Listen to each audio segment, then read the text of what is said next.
Olá, tudo bem? Hoje é o dia 29 de fevereiro, o último dia do segundo mês do ano de 2020. Nós estamos aqui com a lição número 2 do segundo trimestre, onde nós estamos estudando sobre a interpretação das Escrituras. E a lição número 2 é sobre a origem e natureza da Bíblia, ou das Escrituras Sagradas, ou da Palavra de Deus. Santíssimo e poderoso Deus, estejas conosco nesse estudo. Em nome do Senhor Jesus Cristo. Amém. Bom, o verso aqui diz o seguinte, está em 2 Tessalonicenses, capítulo 2, versículo 13. Outra razão ainda temos nós para incessantemente dar graças a Deus, que é, tendo vós recebido a palavra que de nós ouvistes, que é de Deus, acolhestes não como palavra de homens, e sim como em verdade é a palavra de Deus, a qual, com efeito, está operando eficazmente em vós os que credes. Bom, aqui Paulo, no seu jeito meio complexo, enrolado de escrever e de falar, praticamente explicou a lição dessa semana, né? Não se lê a Bíblia como se lê outros livros, como se lê um livro científico, como se lê um livro de contos, como se lê um livro de histórias, etc.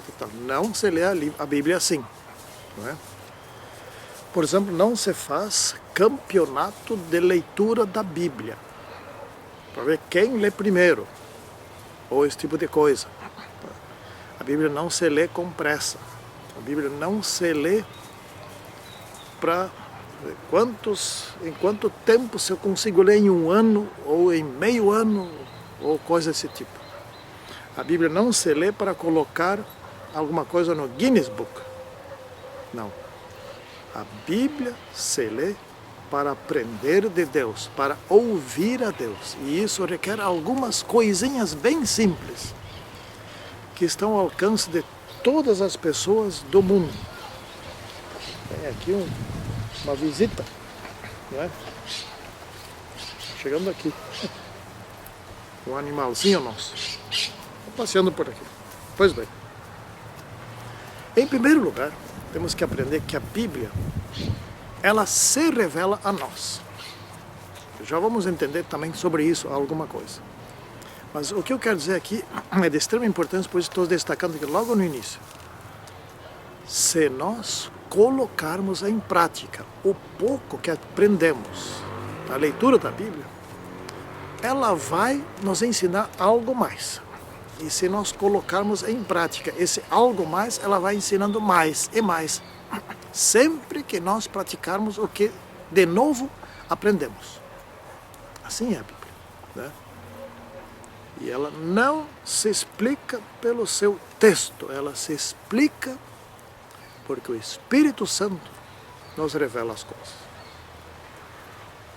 O Espírito Santo que foi deixado por Jesus, Jesus explicava a palavra de Deus aos discípulos, quando esteve aqui na terra durante 3 anos e meio, pouco tempo, né? Daí ele nos deixou um Consolador, e uma das funções do Consolador é ser o nosso professor a respeito da Bíblia. Porém, o Espírito Santo só explica mais alguma coisa se nós resolvermos dar crédito àquilo que ele já explicou.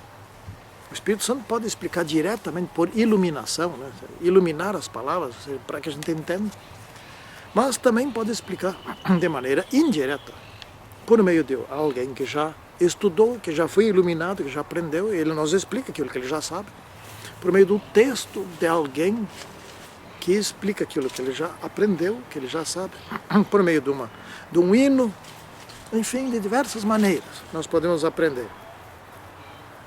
Mas o duro, o complicado, o desastre é quando nós nos tornamos memorizadores da Bíblia, sabemos tudo a respeito dela, sabemos onde está escrito tudo, etc, etc, e não praticamos e não vivemos de acordo, né? Essa pessoa não aprende o essencial daquilo que ela memorizou. Ela é como um computador que sabe tudo, mas não vive. Isso é um problema grave. Bom, como é que, afinal de contas, é a revelação divina?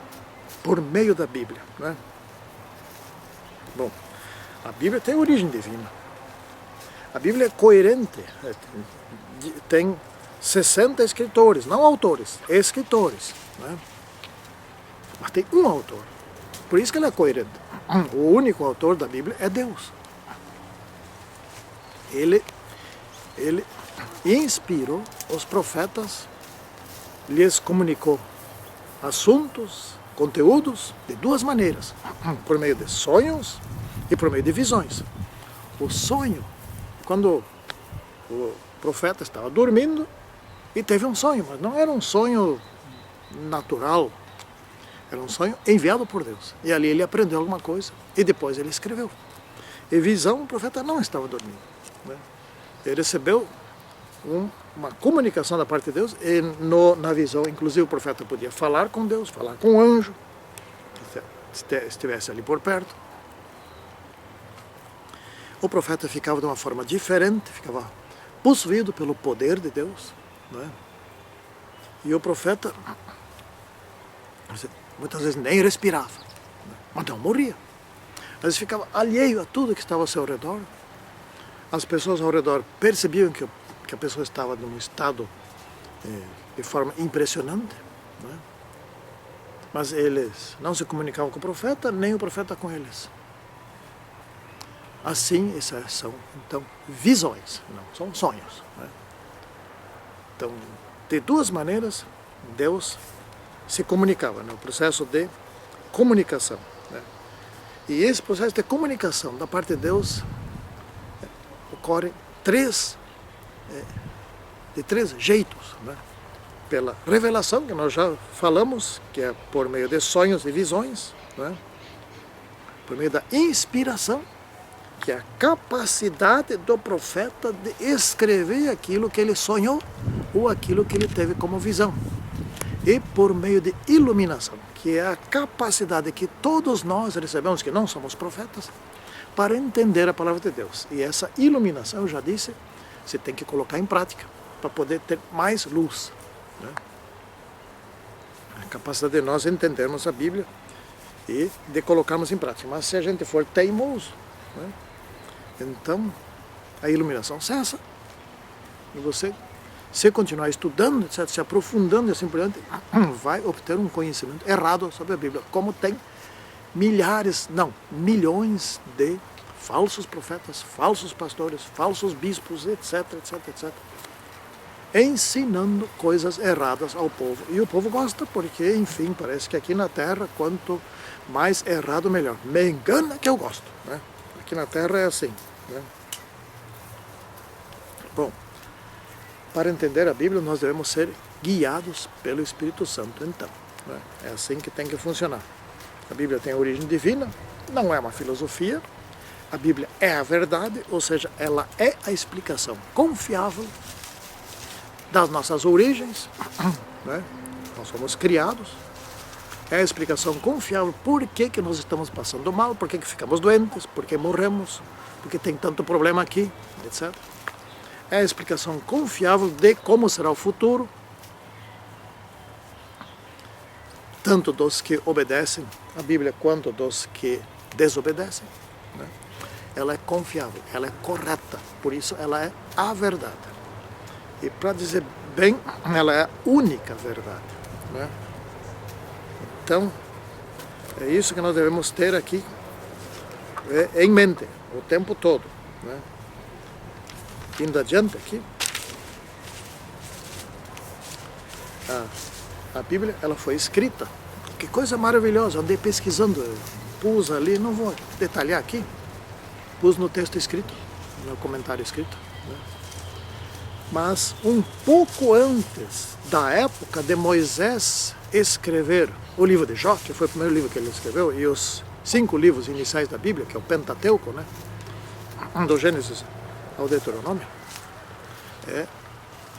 inventaram a escrita silábica, ou a escrita fonética. Né? Lá, os fenícios já dominavam a escrita fonética, os cananeus, antes deles, dominavam. E ali onde os cananeus viveram, para lá Moisés fugiu quando saiu do Egito, né? Para não ser morto pelo faraó. Moisés, no tempo que estava no palácio do faraó, aprendeu a escrita egípcia, que é uma escrita hieroglífica, né? Então, cada expressão, cada desenho ali representava uma ideia. E daí, depois, os povos ali, posterior, ou naquele tempo, já estavam inventando a escrita fonética, ou seja, aquela que cada símbolo representa um som. Então você forma palavras com diferentes símbolos. E daí Moisés foi parar naquela região onde eles dominavam aquele tipo de escrita e aprendeu. Moisés era muito inteligente, né? Ele foi muito estudioso no Egito, então se tornou inteligente, capaz de aprender. Ele aprendeu, então ele sabia escrever por hieroglifos, ele sabia escrever por linguagem fonética, e ele foi esperto. Disse, não, essa aqui ele percebeu, é a linguagem do futuro, vou usar a linguagem cananeia, que aí todos vão entender. Que a linguagem egípcia hoje, por exemplo, não se usa mais, né?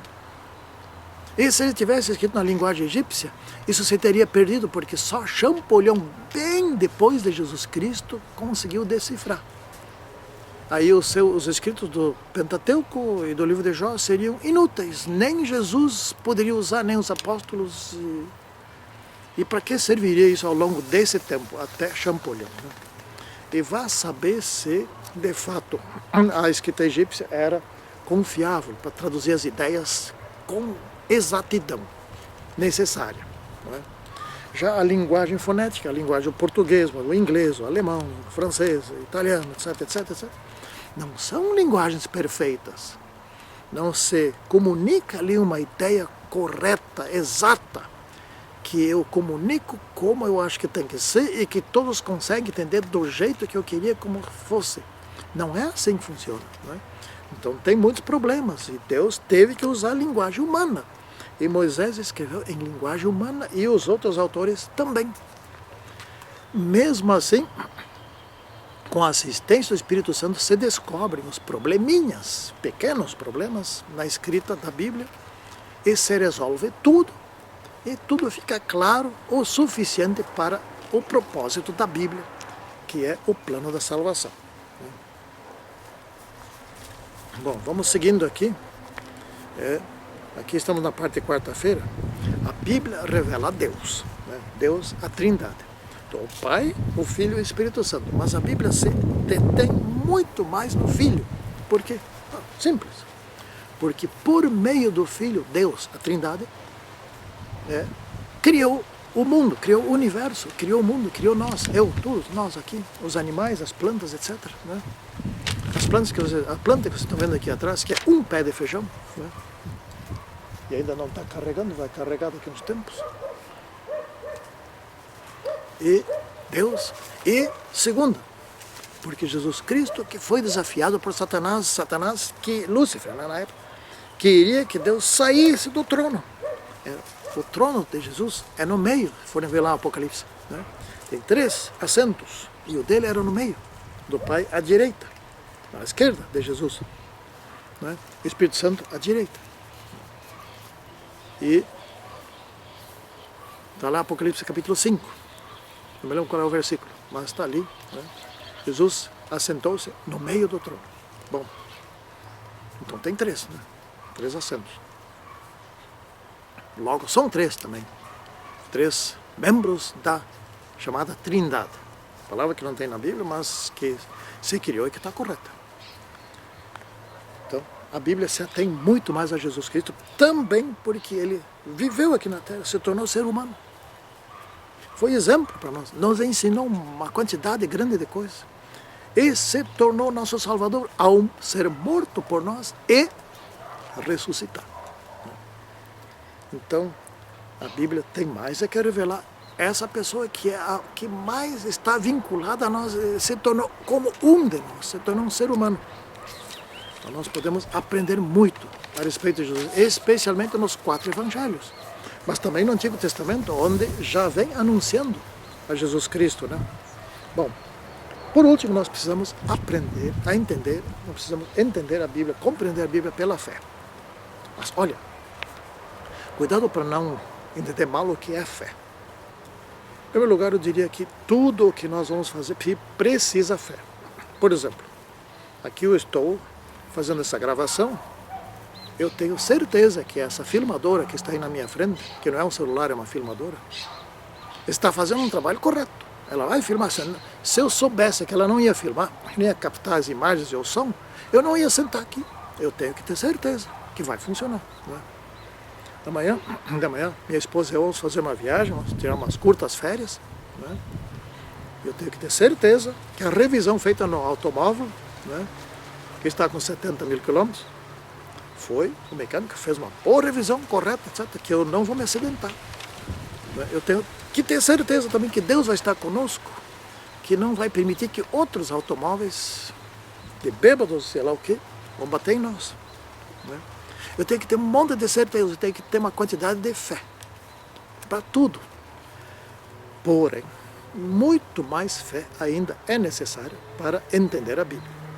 Por quê? Eu tenho que ter certeza que essa é a palavra de Deus, que Ele é o autor, que os profetas que Ele escolheu são confiáveis, que o que está escrito ali ainda é igual ao original e que aquilo ali é a verdade. Né? Eu tenho que ter certeza que ao eu querer ser transformado por aquilo que está escrito ali, o Espírito Santo está aqui ao meu lado e está me iluminando. Né? Aquilo que foi inspirado, seja que os profetas conseguiram escrever de forma correta e que foi revelado por Deus. Tem que ter fé. Né? Então o que é a fé aqui? É aprendizagem transformadora.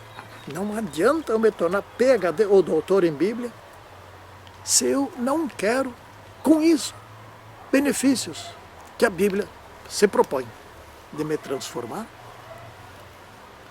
santificar e salvar para a vida eterna. De me propor o perdão dos meus pecados, de me propor um Salvador, uma vida nova, já aqui na Terra. Né? Então eu tenho que ter fé que isso vai acontecer. Tenho que ter fé que Deus vai agir. Eu tenho que ter fé que eu posso ser transformado. E que essa palavra de Deus é como se Ele estivesse aqui falando comigo. Como se Ele tivesse ficado mudo. Né? E agora não consigo falar contigo, eu vou escrever. Né? Deus nunca ficou mudo, mas como se tivesse. Acontece que eu, pecador, estou tão distante de Deus que Ele, se Ele vier falar comigo, Ele me fulmina. Né? Eu não sou Moisés, não sou profeta. Eu sou um pecador da pior espécie. Então eu preciso. Porém, que bom que eu falei pecador da pior espécie. Porém, esse pecador da pior espécie, o pior do mundo, tem esperança. Na Bíblia tem esperança de ser salvo, de viver eternamente. Que coisa boa, né? Tem que ter fé nisso. Né? Aí vai ser transformado, sim. Vai se salvar, sim. Né? Que todos vocês que estão me ouvindo possam ter a Bíblia como base de estilo de vida. Não apenas serem grandes conhecedores, como os computadores. Os computadores não conhecem, mas tem a informação toda lá. Né? E te dá respostas em uma velocidade incrível. Eu não quero ser assim. Eu quero ser um ser humano transformado por Deus. Desejo isso para você também. Santíssimo e poderoso Deus, agora te pedimos, acompanha nós, que nós sempre sejamos fiéis a Ti e estudemos a Bíblia com interesses de salvação, nossa e dos outros. Em nome de Senhor Jesus Cristo. Amém.